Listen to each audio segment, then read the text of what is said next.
All right, thanks. We'll call this meeting to order. Next on the list is to determine a quorum. We've got 4, so that's plenty for a quorum. We need 3 for a quorum. Anybody have conflicts of interest? No. No conflicts of interest, so we'll move on.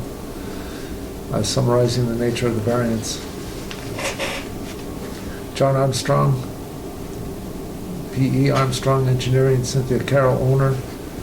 Administrative variance request. Nature of the variance is requesting a variance in road frontage requirements from 250 to 126 feet. The property is located on Parsonsfield Tax Map R12, Lot 9A, 1029 North Road. Okay, so now we're looking just to see if this is complete.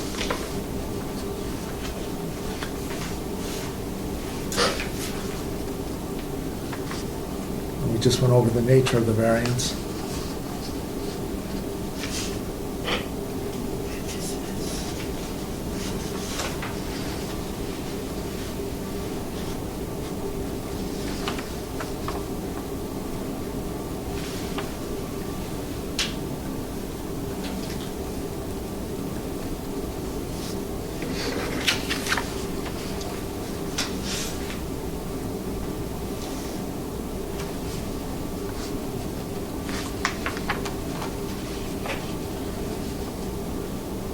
The land in question cannot yield a reasonable return unless a variance is granted. Without a variance, no new construction would occur. This means no new tax revenue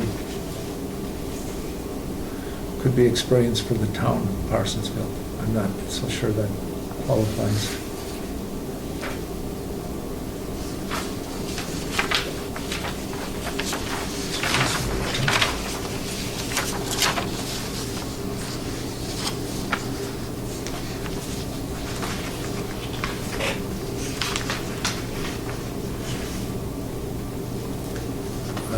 The hardship is the one I'd like to concentrate. The hardship is not a result of action taken by the appellant or prior owner.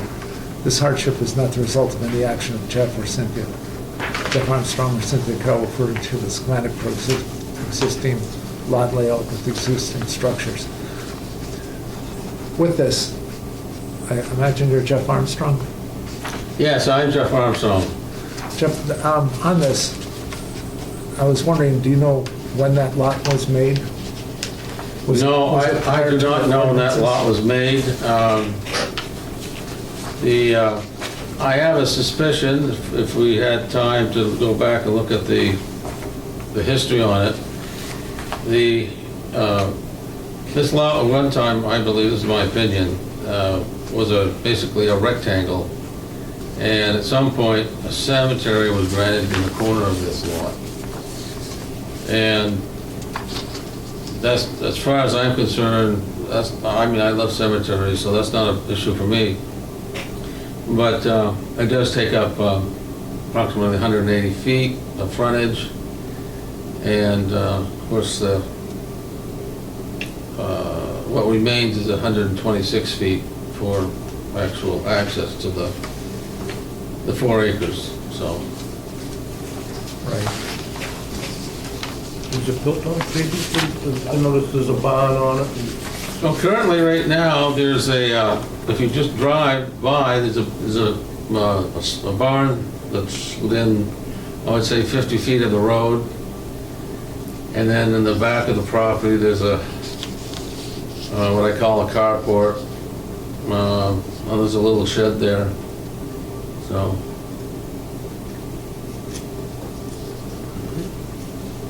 Thank you. Jim, Yeah. does Cindy Carroll live across the road here?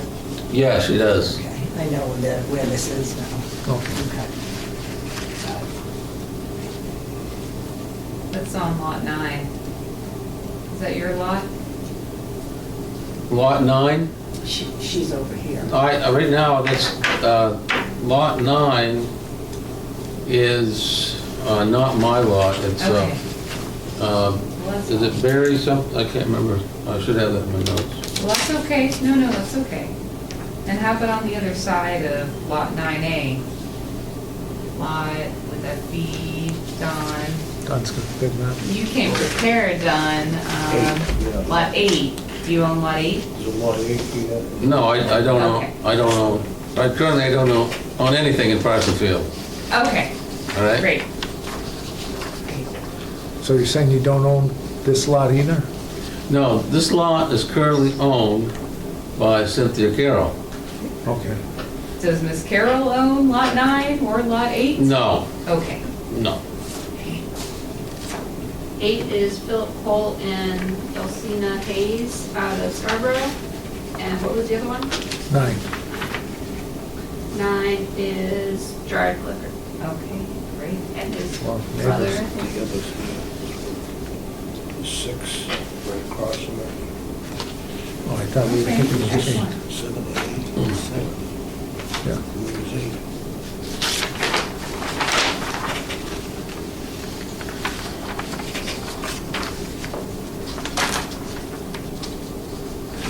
You said Brian Perkins on lot 9? No, Cliff Gerard. oh, yes, sorry, Brian Perkins on 9.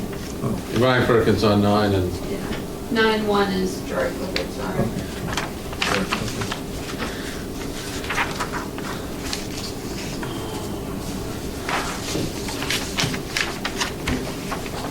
are you familiar with the property? You are. You mentioned you're familiar with the property. Yes, I am, yeah, I know Cindy. Anybody else familiar with it? or- No, I'm not. Can't place it. Matter of fact, I can't place that cemetery, which is odd, because it looks quite big from what this says. So 7A on the map is Jesse. Yeah, I don't know what Jesse 7 is. 8. 7. Carson Drive, I saw that on the map. So if you go past Watson Woods, like you're gonna head towards, keep going towards Cornish, Yeah, on the other side of the road, almost to the top of the hill is Corson Road, and that's where Jesse is. So come back just a little bit. okay. Near Melvin. Melvin's on the other side of the road. Yes. Yeah. Yep. Huh. Been here for quite a few years. That hill was named after the family that lived on the bottom of the hill. Because I remember the bus used to stop there, and we always held our breath that the brakes were gonna hold. And I can't think of his name right now. He'll Well, it's come to called me. Chapman Hill, so I assume it was a Chapman. Chapman, thank you. And just, I'm not sure it matters, but there is a house now between the barn, this property, and Jesse's property. There's a new house. Okay.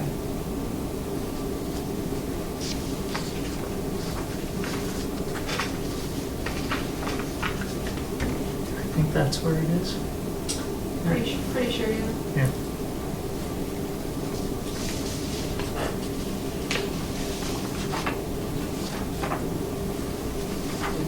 I don't think so. Pretty steep.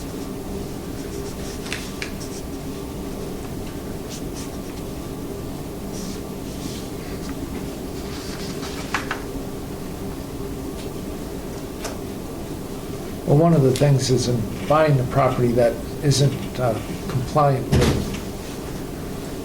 with the zoning ordinances, it depends on whether it was bought like before the zoning ordinances came into being or after. That was well before your ordinance of the 250 feet and the 50, is it 50 or 75 setback? I think it's 65. I'm not sure what it is in that zone. Jessica gave me the setback here, hang on, I can But tell you. from where you're looking at this property, it's well beyond. Center of road is 75 feet. That's the setback. Okay.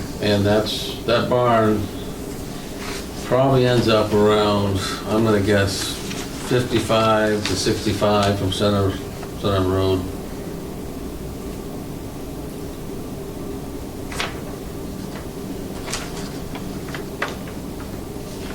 Do you have a year on when the lot was purchased? I don't know, I was hoping that Cynthia Carroll would have been here. Yeah, that's- So she could have told you that, I can't. Yeah.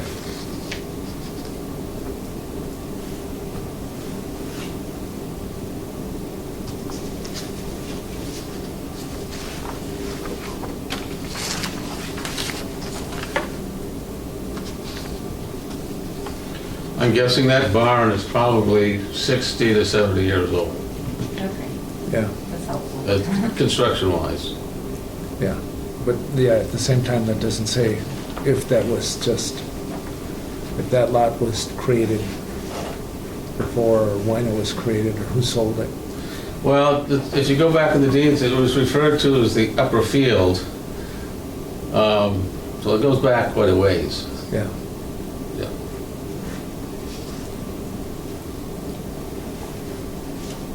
Cindy Carroll was an arborist at the University of Maine, Southern Maine University.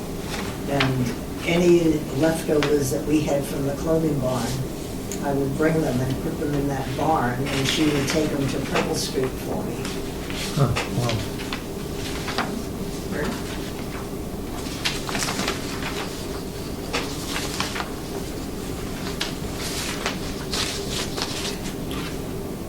How about the carport? Do you know how old that one is? I don't even remember a carport being there. The carport appears to be newer than the barn. Yep. Seems like an odd place for a carport. So, Mr. Chairman, what's our marching orders here? Well, my only hangup is like, what, was this property, was it bought before or after before or after everything was put in place, so if it was before, then I would say, let's go ahead and try, we'll go and take a look at it, set up, a notice to say we'll go and look at it. When no was your ordinance of 250-foot road frontage put in place? You'd have to see when those, does that have a, This says adopted 2018, but that doesn't mean that's when No. that Yeah. Now, exact. the first zoning ordinance was 1984, so it certainly wasn't prior to that. I don't know, it was actually 50 feet initially, and I don't know when that changeover occurred. right, so if that lot, say, was created before 1984, then I would say it's grandfathered in, and then we would, I would say move on with this. But I don't know if that's true or not. Yeah, Cynthia would have to answer that question. But I mean, you can, We could assume it was and move on, I would, but I don't, I would bet my paycheck that it definitely was because of the construction, the age of the barn, the building materials. It's just, it wasn't built 20 or 30 years ago for sure. I'm not talking about, but land gets parsed off all the time, you never Yeah. know when that happened. Yeah. So that's my only concern. So if we knew that date, then we would know. It was created, back in the day when they didn't really care about that. Well, I would assume back when that barn was built, there would be some type of permitting. Probably not. Probably not, I doubt it. Okay. but it would be on the deed, so, So Jim, the barn right now is what from the road? Approximately 50 feet, that's what you're estimating? yeah, that's what he's saying.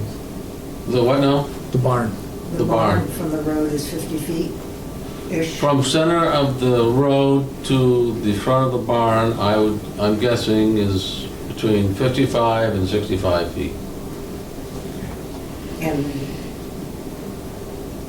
it used to be less what used to be allowed? yeah, back in the day, your house could be right up to the road, because you had the horse, you didn't care about much of anything. Like our old place. Why do I think that when my house was built, it had to be 50 feet back from Lloyd Watson Road? Yeah, when did you build your house? Yeah, that's the difference.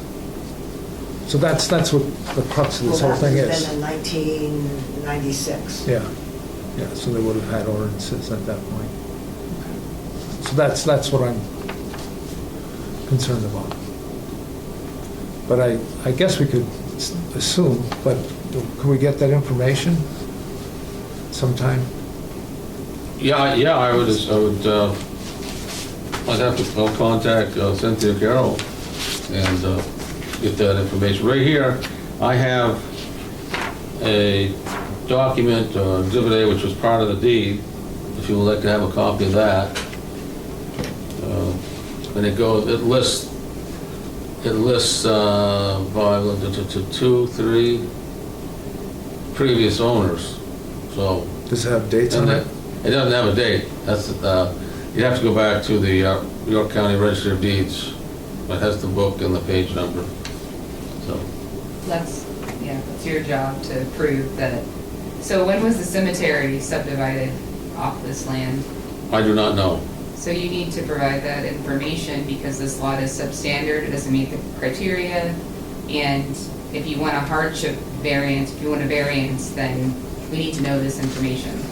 And that's, the burden of proof is on the applicant, not on our board. No, I understand. I don't know if we can get the information on when that graveyard was, you drive by there, you wouldn't know there's a graveyard there. But I haven't had a chance to look at the gravestones and the dates, Right. so that would be an indication of when that was, obviously, and when that was deeded over or granted as that parcel, but that might be information that Yeah. no one will ever obtain, Right, right. okay? And it may be a family plot and it was never done properly anyhow. But yeah, the deed of that lot, knowing when it was created, would be something you should be able to grab. Just to make sure that it's old enough to be grandfathered in. Because that would fill this hardship question. That would resolve that. And then I think we would be able to get going. Right. Okay. All right. The other thing is, do we want to wait on that?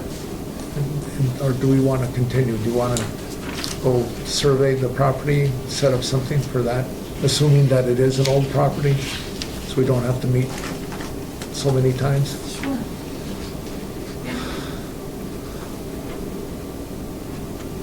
Or do you think we don't have to go look at it?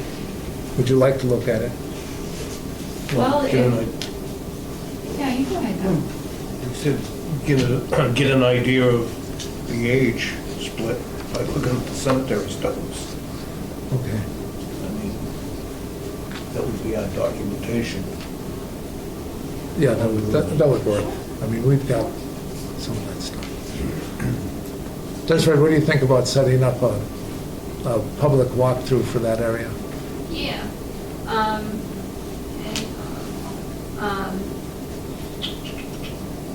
So that's 2.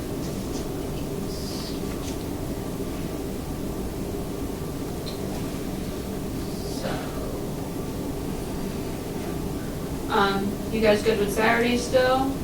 I am. Yes. Okay.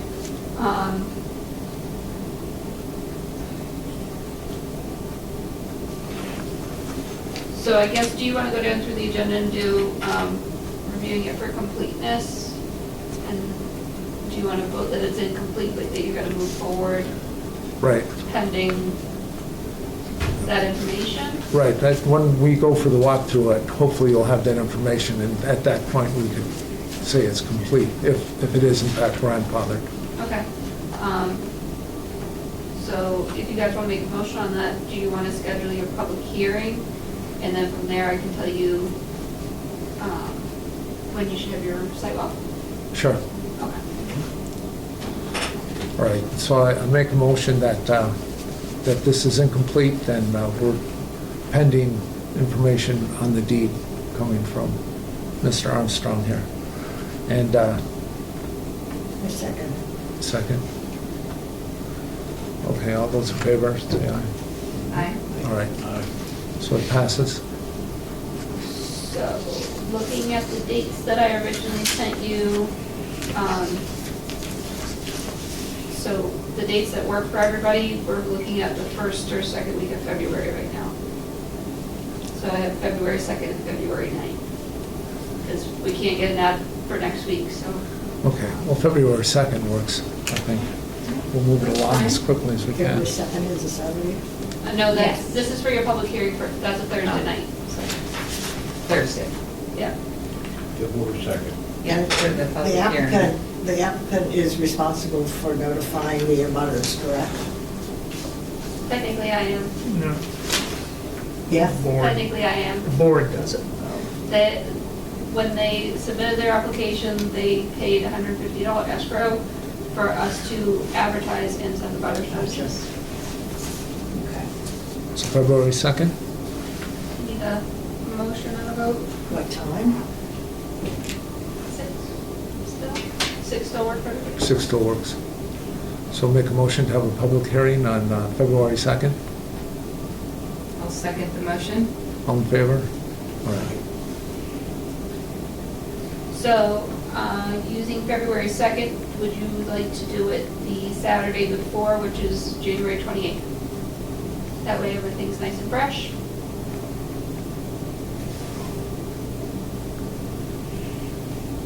I missed that. January 28th would be, Saturday. I know, what for? For the sidewalk. For the Oh, for the sidewalk. si- So the public hearing is after the sidewalk? Yeah, Yes.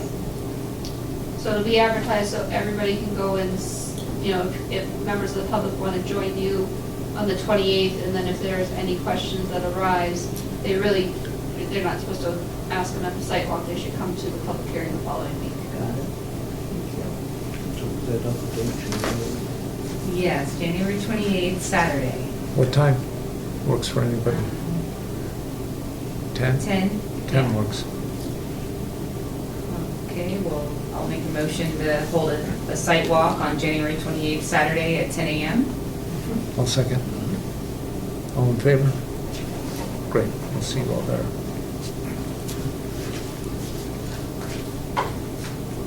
And at that time, if you show us the deeds, then we'll go ahead and we'll Yes, address this. I'm sorry, but I don't know anybody's name. I think your name is Jim. Yes, Could I get names sure. and minutes after this meeting? Yep. Also, how would you like that information sent to you or sent to a person or?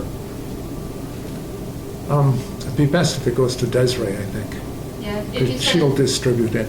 if you send it to the planning@parsonsfield.org, that email that you and I've been back and forth with, Mhm. I will send it out to them as soon as you send it to me. Okay, very good.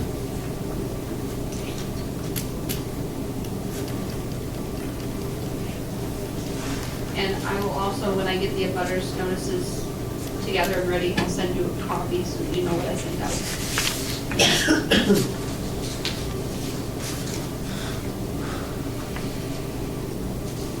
So, Jim, I have a question, All being right. new to this committee, and I have not read this chapter and verse, it might be in there, but when an applicant is coming similar to this, is there a checklist that they receive so that they know that, for example, if they've got a cemetery on their property or abutting their property, that we need to know information about that? If there's a barn on the property that they're interested in, we need to know information on, is there a checklist where they can go through that and so they're better prepared when they come before us? I don't believe there is like a real checklist, but I mean, ordinances are online, right? And it's easy to go through the ordinances and see what you have to look for. I mean, a checklist would be like crazy. The ordinances are a checklist, I would have to say. So does the ordinance say something about cemeteries? None that I've seen. What about if there is a shed or a barn? Is there some way that the applicant can find out when it was purchased and things like that? I think that you'd have to go through the deeds and stuff to do that. it's certainly not in the ordinances, and I don't think the town has anything like that. But the owner of that property or somebody should have information about that, the property that they're buying. Right, that should have been, all that stuff should have been given to the buyer. Right, but then the buyer, do they know that they need that information to come here? That's just my point, just I understand, I know it's a hard thing, when somebody buys a piece of property, do they know that it's not, Wouldn't we have a copy of the property card? The taxation card every year? yeah, but that wouldn't say whether or not that it complies with the whole zoning ordinances. Okay. There was somebody looking just at recently that was trying to buy, the date period. wanted to build bought a piece of property on some land that was shoreland and couldn't be built on. And they didn't know it, so then it's like, why did I buy this piece of property? I don't know. my brother-in-law. Is it? Yeah, And he should have really done something about it sooner, because he could have, before the ordinance changed, he could have built a house on it. yeah. Yeah, so Now he that, doesn't have 2 acres. He never did have 2 acres. right, right.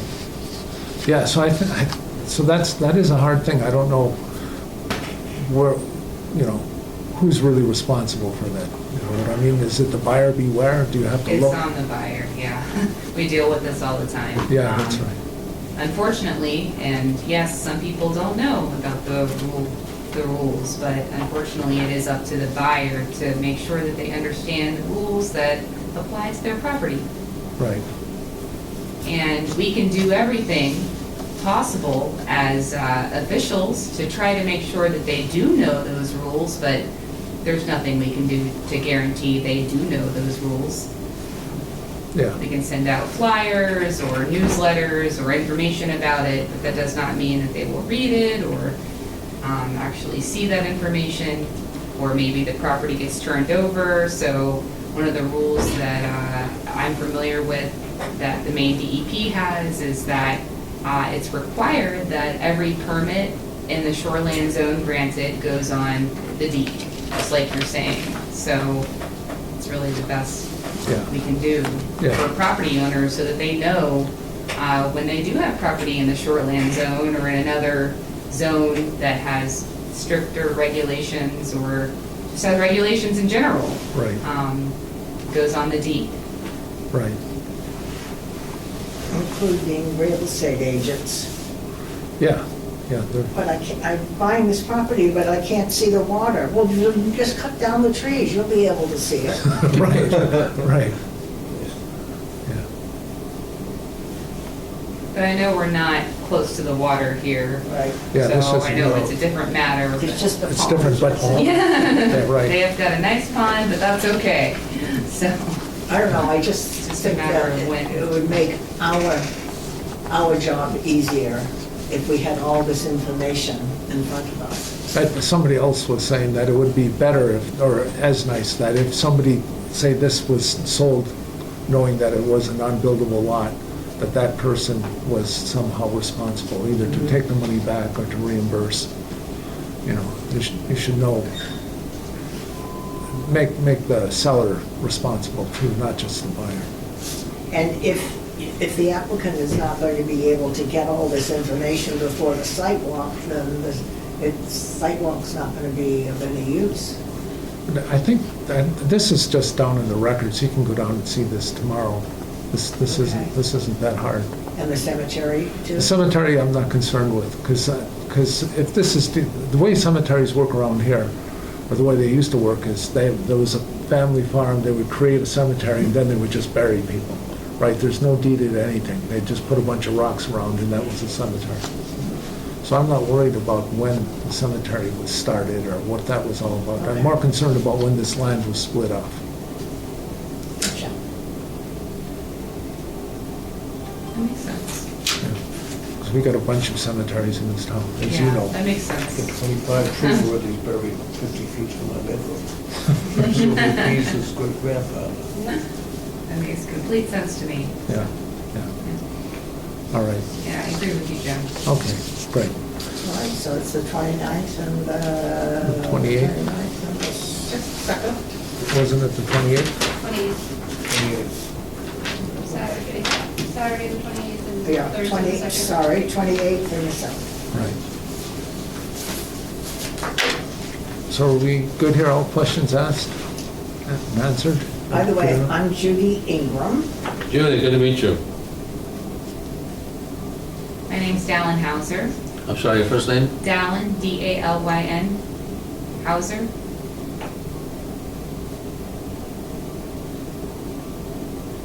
Don Murphy? John Murphy. Good to meet you, John. Nice to meet you. And Jim, your last name? Baron, B-A-R-O-N. And there's no H in my name in Ingram. There's no H? No. It's not Ingraham, it's Ingram. Gotcha.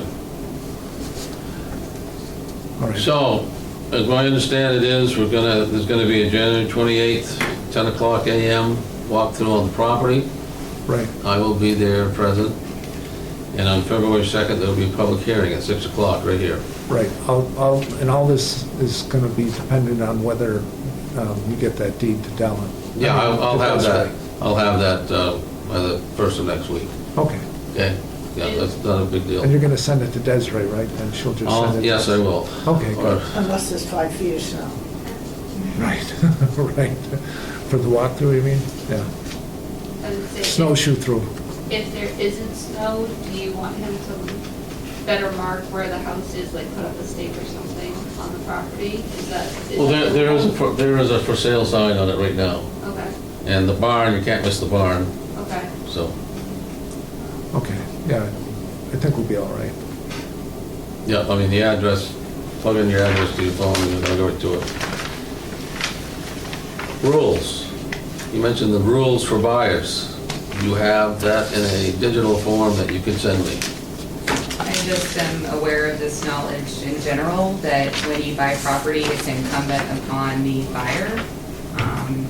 Maybe I'm wrong in respect to the town of Parsonsfield, so I'll have to research that and send it to you. Okay, well, it's town specific, so if I could get a copy of those rules. Well, just like it says in this hardship variance request, it says, this hardship is not the result of action taken by the applicant or a prior owner. I understand you said it's not due to Jeff Armstrong or Cynthia Carroll's knowledge, but even a prior applicant, or prior owner even, going back down the line, if they were aware of this knowledge, that would bring up this issue that we're talking about.